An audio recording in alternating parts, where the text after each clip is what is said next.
दो तरह के लोग होते हैं दुनिया में। एक वो जो छोटी सी भी प्रॉब्लम आने पर डर जाते हैं, घबरा जाते हैं, दुखी हो जाते हैं। और दूसरे वो चाहे कितनी भी बड़ी मुश्किलें उनकी ज़िंदगी में आ जाएं, लेकिन वो हमेशा खुश रहते हैं, हर प्रॉब्लम में खुद को संभाल लेते हैं। एक वो जिनके पास सब कुछ होता है लेकिन फिर भी वो हमेशा दुखी दिखते हैं, आपको हमेशा दुखी ही मिलेंगे। और दूसरे वो जिनके पास कुछ हो चाहे ना हो, लेकिन वो हमेशा आपको खुश मिलते हैं, मुस्कुराते हुए मिलते हैं। आज हम ऐसी 3 कहानियों के बारे में बात करेंगे जो चाहे आपकी ज़िंदगी में 1000 मुश्किलें क्यों ना आ जाए, कितनी भी बड़ी परेशानियां क्यों ना आ जाए, लेकिन ये कहानियां आपको हर मुश्किल में खुश रहना सिखा देंगी, हर परेशानी में मुस्कुराना सिखा देंगी। पहली कहानी। एक फकीर देश में यात्रा के लिए निकला। मार्ग में जब रात हो गई तो वो एक व्यक्ति के घर में जाकर रुका। उसका नाम आनंद था। आनंद ने फकीर की खूब सेवा की। दूसरे दिन आनंद ने उस फकीर को उपहार देकर विदा किया। फकीर आनंद की सेवा से बहुत खुश हो गया था और उसे दुआएं देने लगा, भगवान करे तू दिनों दिन बढ़ता ही रहे।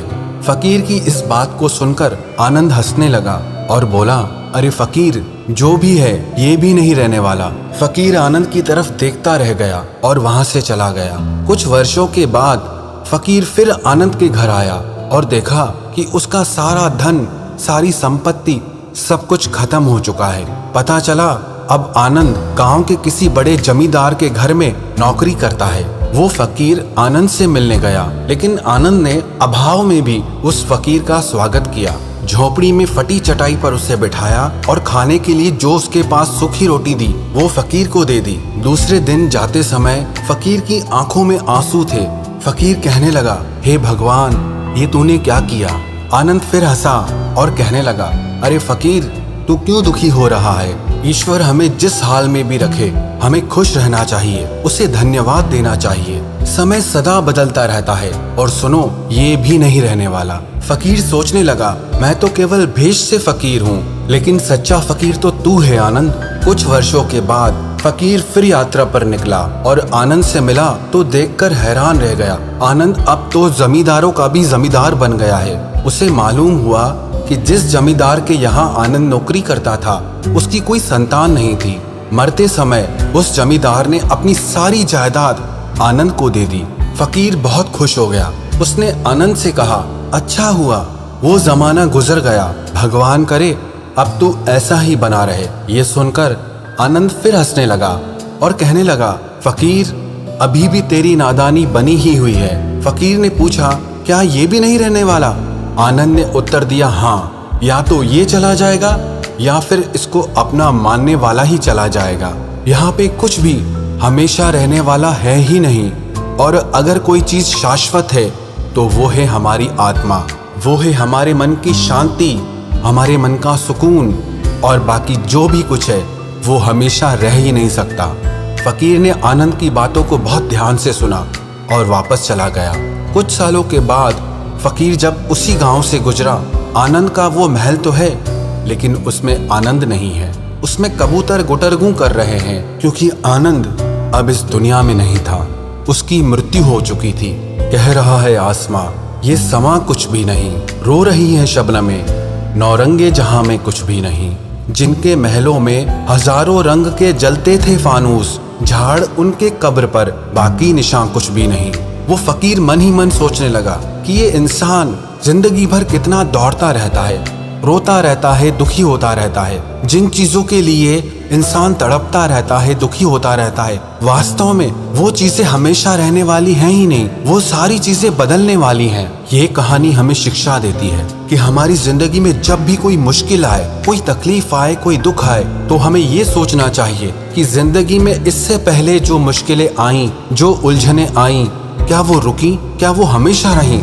जैसे आज तक सारी मुश्किलें होकर चली गई, वैसे ही ये मुश्किल भी होकर चली जाएगी। ये भी हमेशा रहने वाली नहीं।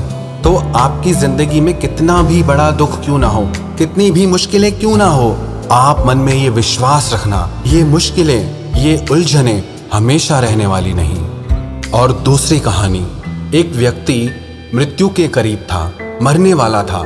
उसने अपने बेटे को चांदी के सिक्कों से भरा हुआ एक थैला दिया और अपने पुत्र को बताया, जब भी इस थैले से चांदी के सिक्के खत्म हो जाएं, तो जो मैं तुम्हें एक प्रार्थना बताता हूँ उसे दोहराने से चांदी के सिक्के फिर से भरने लग जाएंगे। उसने अपने बेटे के कान में 4 शब्दों की प्रार्थना कही और वो मर गया।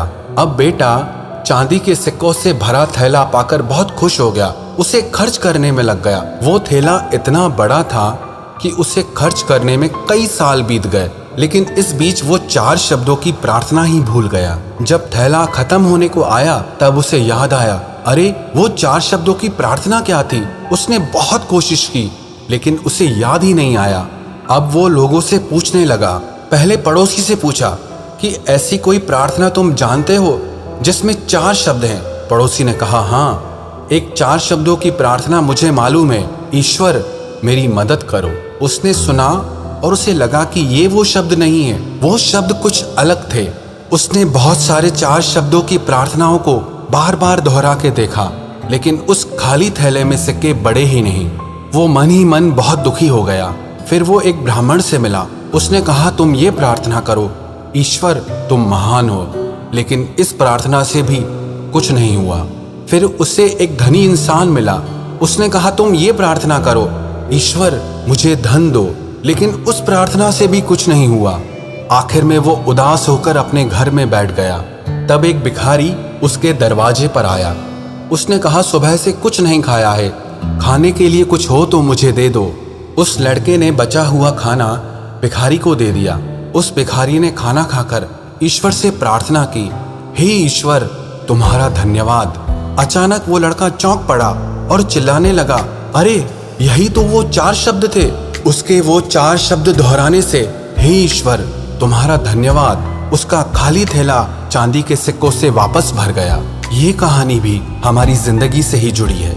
वो खाली थैला हमारी जिंदगी है और वो चांदी के सिक्के खुशियां हैं। जब तक हम अपनी जिंदगी में शिकायत करते रहते हैं, परेशान होते रहते हैं, तब तक हमारी जिंदगी के खाली थैले में वो खुशियों के सिक्के आते ही नहीं। लेकिन जब हम सारी शिकायतें भूलकर परमात्मा को दिल से धन्यवाद देते हैं, प्रकृति को दिल से धन्यवाद देते हैं, शुक्रिया अदा करते हैं, तो हमारी जिंदगी में भी खुशियों के सिक्के भर जाते हैं। याद रखना एक बात, जो इंसान हमेशा शिकायतों से भरा रहता है वो कभी खुश नहीं हो सकता, और जो इंसान हमेशा धन्यवाद के भाव से, हमेशा शुक्राने के भाव से भरा रहता है, वो इंसान आपको हमेशा खुश दिखेगा। उस इंसान की जिंदगी में आपको शांति और सुकून हमेशा दिखाई देगा। और तीसरी कहानी, एक चिड़िया ने एक खेत में अपना घोंसला बनाकर उसमें अंडे दिए। उसमें समय आने पर 2 बच्चे निकले। चिड़िया दाना चुगने के लिए रोज जंगल जाती और इस बीच उसके बच्चे वहां पर अकेले रहते थे। चिड़िया जब लौटकर आती तो बच्चे बहुत खुश होते, उसका लाया हुआ दाना चुगते थे। एक दिन चिड़िया ने देखा कि बच्चे बहुत डरे हुए हैं। उन्होंने बताया, आज खेत का मालिक आया था, वो कह रहा था कि फसल पक चुकी है, कल बेटों से खेतों की कटाई के लिए कहेगा। इस तरह तो हमारा घोंसला टूट जाएगा, फिर हम कहाँ रहेंगे। चिड़िया बोली, फिक्र मत करो, अभी खेत नहीं कटेगा। और अगले दिन सच में कुछ नहीं हुआ। बच्चे बेफिक्र हो गए। 1 हफ्ते के बाद चिड़िया को बच्चे फिर डरे हुए मिले। वो बच्चे बोले, किसान आज फिर आया था और कह रहा था कल नौकरों को कहकर खेत को कटवाएगा। इस बार भी चिड़िया ने बच्चों से कहा, तुम चिंता मत करो, कुछ भी नहीं होगा, डरो मत। अगले हफ्ते बच्चों ने बताया कि किसान आज फिर आया था और कह रहा था कि फसल कटाई में बहुत देर हो गई है, कल वो खुद आकर के इस फसल को काटेगा। ये सुनकर चिड़िया बच्चों से बोली, अब खेत कल पक्का कट जाएगा। वो अपने बच्चों को लेकर तुरंत एक सुरक्षित स्थान पर चली गई। बच्चे बहुत हैरान थे और अपनी माँ से पूछने लगे कि तुम्हें कैसे पता कि इस बार खेत सचमुच में कटेगा।